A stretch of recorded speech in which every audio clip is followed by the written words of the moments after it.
Ano kaya ang mundo kapag may kulay? Sa aking pag-aalala, ang mundo natin ay laging itim at puti. Sinisira ng mga tao ang tunay na kulay ng mundo. Ako mismo ay isang pintor. Ilang taon na ako nagpipinta ng iba't ibang klase ng larawan, pero hindi kailanman napamahal sa akin ang mga ito. Kahit ano man ang gawin ko, hindi ko kailanman nakita ang mga kulay nito. Ako si Clarence, ito ang aking kwento.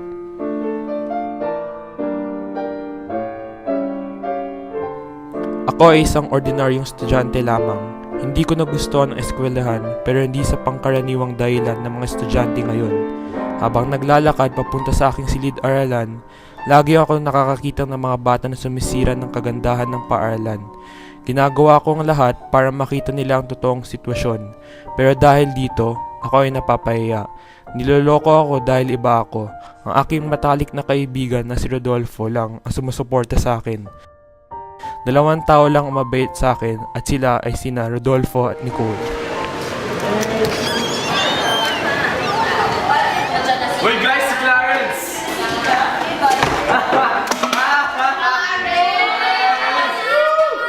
Nagugulo yung classroom. Clarence, okay ka lang?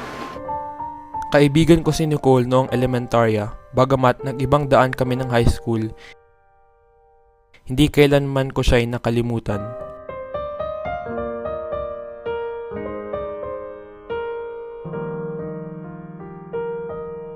Alam kong di ako magtatagal sa mundong ito, pero meron akong nais gawin upang maibalik ko ang tunay na kulay ng mundo at upang maipakita sa mga bata ang kagandahan ng ating kalikasan.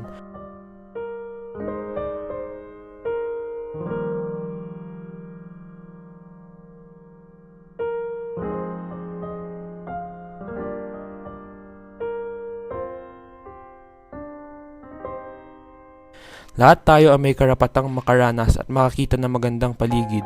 Ito ay ginawa ng Diyos upang lahat tayo ay mabuhay sa isang mundong malinis at maganda. May nakita ako isang hardin habang ako ay naghahanap ng isang lugar para magpinta. Ang nakita ko ay puro dumi at basura. Dahil dito, ako ay natamaan. Gagawin ko ang lahat para mabigyan ng kulay lang ang hardin. Ako ay nagtrabaho linggo-linggo para lang mabigyan ng kulay ang hardin. Unting-unti nakikita ang totoong kulay ng kalikasan.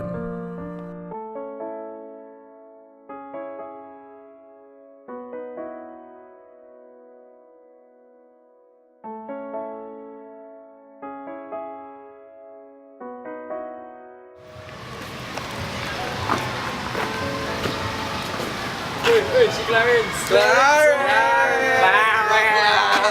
Bakla mo na yan, hirap lang yan, bro. Tama na yan. Umalis ka na dito! Umalis ka na!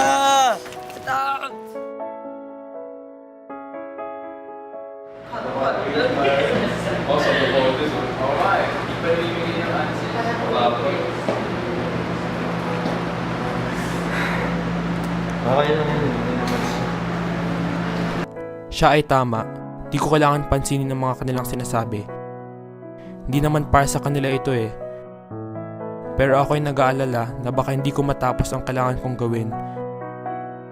Kaya ako ay kumilos ng mabilis.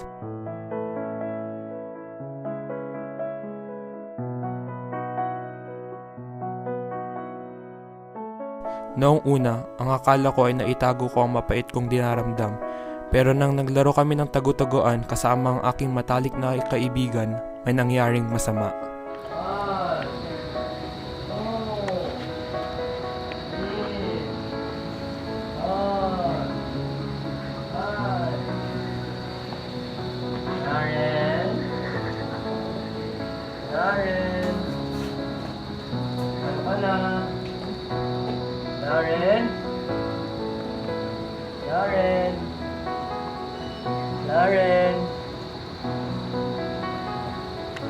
Yun! Yun ka na ba?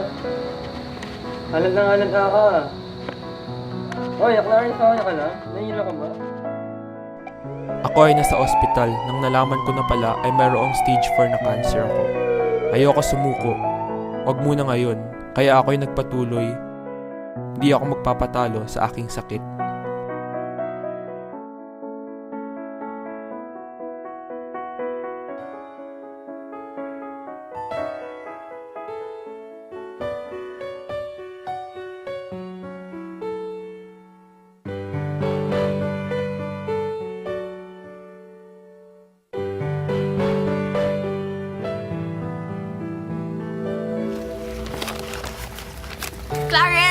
pwede tumigil ka na?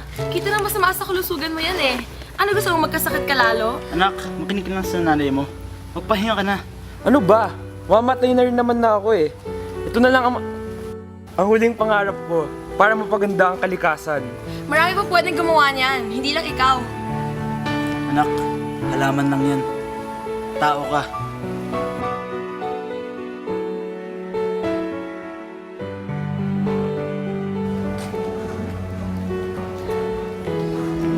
Uy, Yaren! Okay ka lang? Sabi kasi ni Rodolfo na nahimatay ka ng isang araw. Okay lang naman eh. Sakit lang to. Kaya ko to. Ba't ka nandito? Ang init, ang dumi. Inaayos ko ang hardin. Gusto mo tulungan kita para hindi ganun kabigat sa'yo? Sige, tulong ka. Oh, paano? Paano to? Unti-unti, bumalik ang kulay ng mundo.